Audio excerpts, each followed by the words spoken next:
last episode, we sailed from Hiva to Tahuata. In this episode, we make our way to Hiva Oa. Welcome to this special series of G&T Sailing. It's been a bucket list item for us to sail in the South Pacific, and since we don't have plans to take Felicita into these waters, we took advantage of joining John Kretschmer in French Polynesia aboard his Kaufman 47 Quetzal. In this series, we sail 800 nautical miles from Tahiti to Hiva Oa in the Marquesas.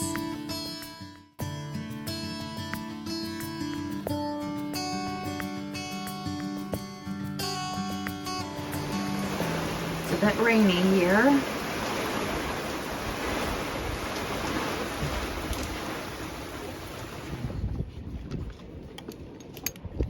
This is a stupid way to have these things in a kit like this. Okay, let's see what this looks like.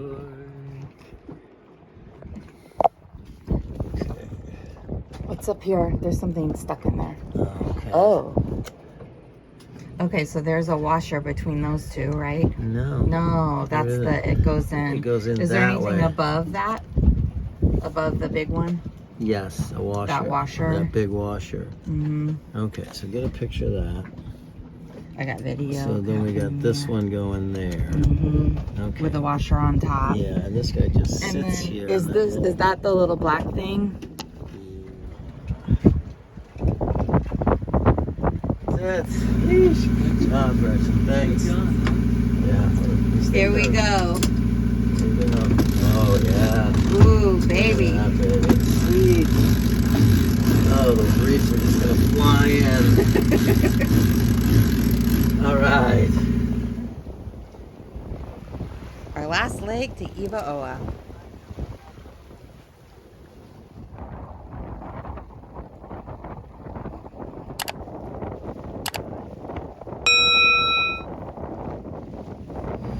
So here's a good tip we learned on Quetzal this trip. So Tell you take us this about it. fishing line. Alright, so you let the lure out, just out there dragging around. And then you wrap this around backwards, counterclockwise. Mm-hmm. Because normally you wrap things around clockwise so that it'll work for you. Yeah. But this is backwards.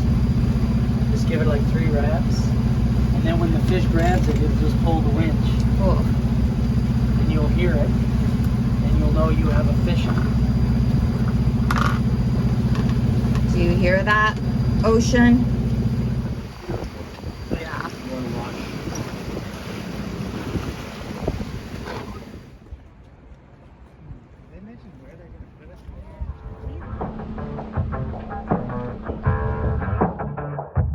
We decided to get a Polynesian souvenir.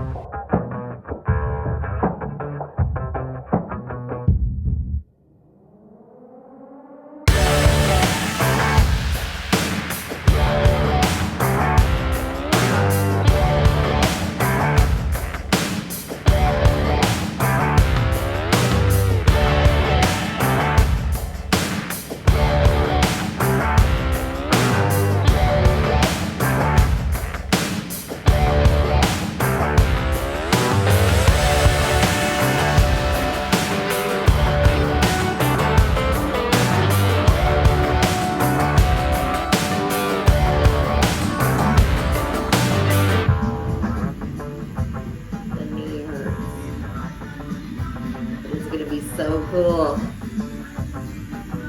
A turtle.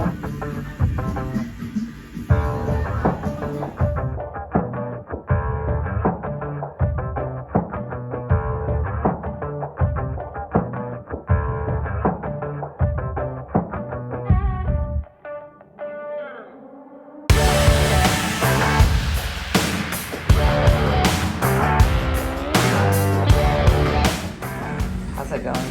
Good.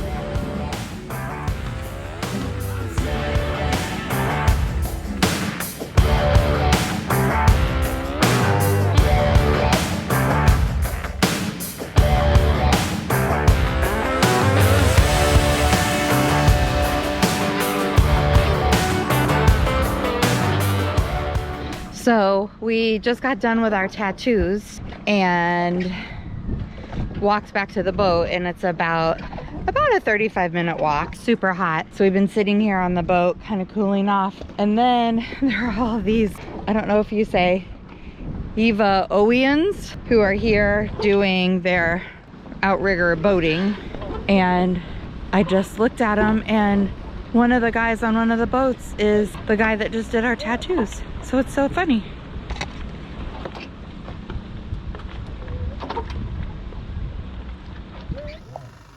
One last captain's hour. When we were coming back from the Galapagos, so Don sailed out to the Galapagos with us and on to Costa Rica on this crazy old steel boat. And sailing back, we went from Costa Rica back to the Galapagos and back to Panama. Coming back, that trip from the Galapagos to Panama is particularly shitty because there's not much wind and there's a fairly strong current you go against. I mean, you get kind of, even going out to Galapagos is pretty easy. So we had headwinds and a fairly strong current and motoring and having all sorts of problems with this old diesel. The boat had like a 1946 Volvo diesel in it. And we were constantly working on this thing and jury rigging things and getting super, super low on fuel. Why were you on that boat? Because Quetzal was in Rome. Oh. So anyway, we were getting really low on fuel, and we're still like 400 miles from Panama. And we are not going to have enough, and there's no wind, and the thing sailed like a 54-foot steel motor sailor with small masts would sail. Mm-hmm. Paul was a super, super wonderful guy. He really was. The owner of the boat was a very generous soul. He was on the boat with you? He was. But we were running out of fuel.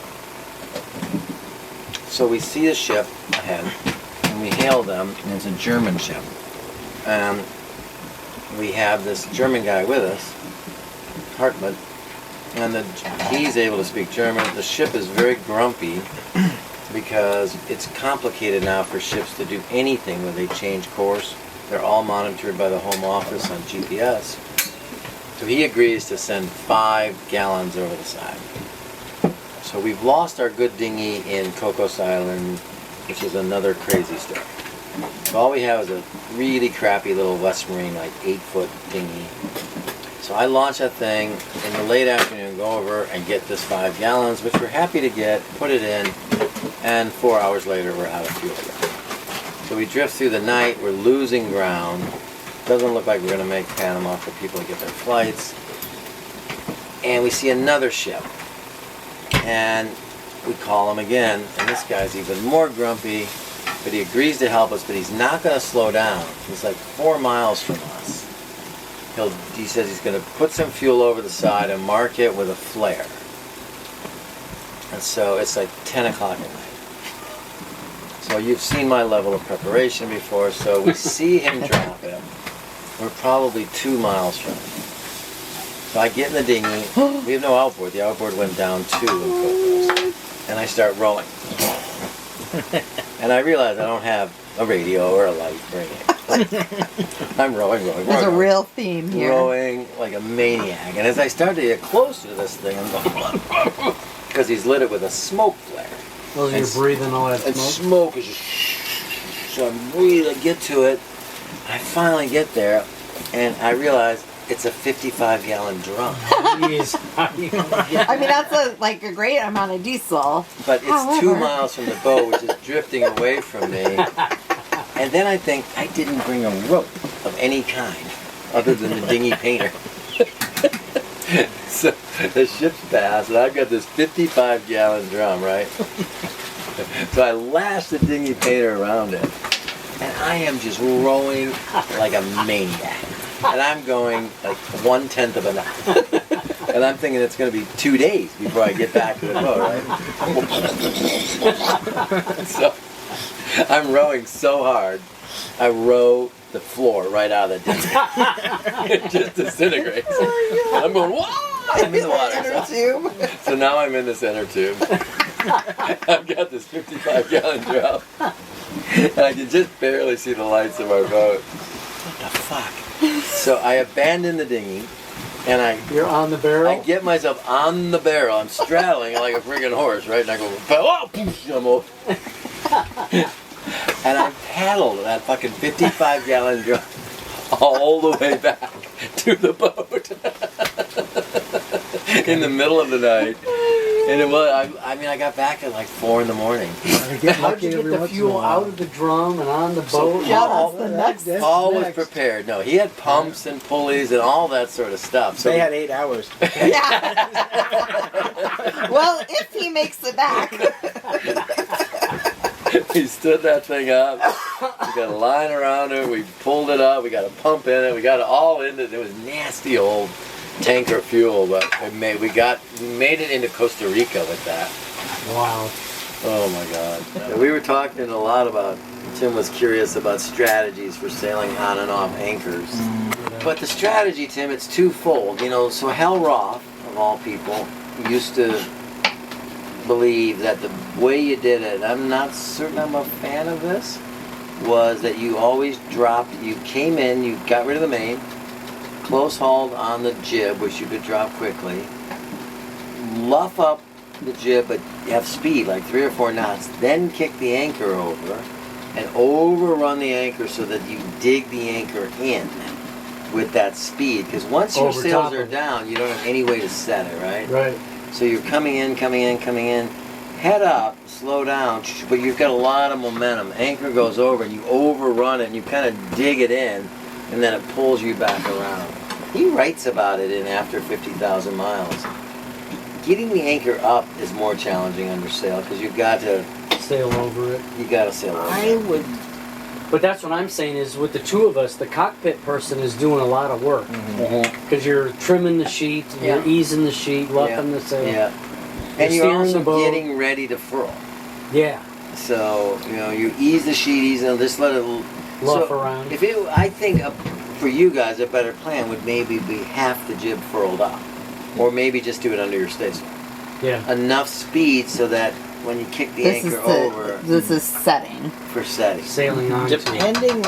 I would make the argument that depending on... Obviously depending on the anchorage, and kind of a lot of factors, but the bottom... If you're in a sandy bottom anchorage with a lot of room around you, I don't think you need to, in a modern anchor, which I assume you guys have. Yeah, we do. I don't think you need to worry about setting it too much. Right. I think especially if it's a little bit breezy, your boat's going to sit back on the anchor. And it's going to set itself. Yeah, that's what we were talking about. Just coming up into the wind, stalling, dropping it, and let the wind do the work. Yeah, exactly. And it might take a little bit longer, but then especially if you're somewhere with clear water and you can dive it, you can really. Yeah. You can really, I mean, at that point, you could back the main, whatever you needed to do to set it. It seems that idea of having momentum and fraught with risk if it doesn't. Yeah. I'm always, I get that maybe sometimes you would have to, but I'm always a little wary of that whole overrunning the anchor. I know. Hoping it bites. Especially with my anchor, which fouls so easily with the chain. Which, Maybe. Yes. Idea of what the bottom is. That's massively important. Like we know coming into this harbor, as we've been here both, the holding is amazing. So this is a place where you could actually, even though it's crowded, you could come in here under sail, drop the anchor and feel really secure. And just even having the idea in your head how you're going to do it. I honestly am, unless you're really worried about setting, and I am with Nathan that I think it's kind of where we concluded, is you just luff up into the wind. Yeah, get your desired spot, luff and up. even be starting to back with the wind a little bit, maybe even before you start. The problem is our bow falls down quickly. If there's any wind at all, the bow falls one way or the other. But then it helps us. And that isn't the bad, exactly. If you go beam on, you're going to blow back fast. Yeah. And it might not be pretty, you'll be silent. I mean, we're never pretty to be fast. So, so it doesn't necessarily mean that you're not going to still get the set and go like that. I think probably the critical component of that is that you have a backup plan when the anchor doesn't set. Yeah. Well, what's that look like? That's seat room to just sail away and reconnoiter, You right? gotta get Just sail like back where your up. route is to exit. And Turn sail. on the engine, pick up the anchor like you normally do. Well, honey, it's our last morning waking up on Quetzal. How was your trip? Fabulous as always. What is a key memory or two? I all the sailing, the squall management, all that kind of stuff, that was good. Yeah. It's all good.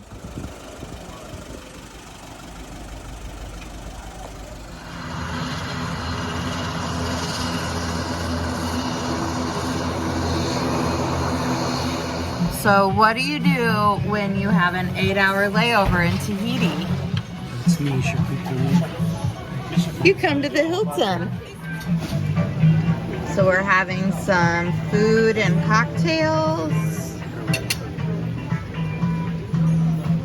We're sitting by the pool. Unfortunately, my suit is in a locker at the airport. Just killing time at the Hilton. Charging all of our devices. Hanging out. It's a nice place. Thanks for watching, and stick around for a bonus story from Drawn Kretschmer. That was a crazy night. How'd you lose the dinghy in Cocos? So Cocos is famous for swimming with the sharks. And Paul, the owner of the boat, he's a great friend to this day. But he had this stupid Carolina skiff that he loved. This was a 54-foot steel boat, and he spent thousands, as in $10,000, to build this aluminum bracket on the stern, to wiping out this great aft deck to mount the Carolina skiff in. And the Carolina skiff was already kind of filled with water. And so to get ashore in Cocos, you took a mooring. It's a spectacular place, like one of the most beautiful islands on the planet. But you had to kind of bounce the outboard over a little shoal, and it was very shallow to get ashore, but super cool. And we did that several times. And then one time, going back to the boat, we had kind of bounced it a few times. The transom of the Carolina skiff just fell off. Came off. And the motor went. And the hammerheads are there. And we're like bailing, trying to keep this thing in. And apparently the rangers and the thing are going, "The captain is down! The captain is down!" And we had some of the crew ashore, and they're like, "The captain is down!" And we like swimming this thing back, pushing this freaking hammerheads don't bother you, but they're kind of creepy to have them right there, right? And we get back. And so the Carolina skiff was a full loss, and we kept it afloat. We donated it to the Rangers. They dove down and got the motor out.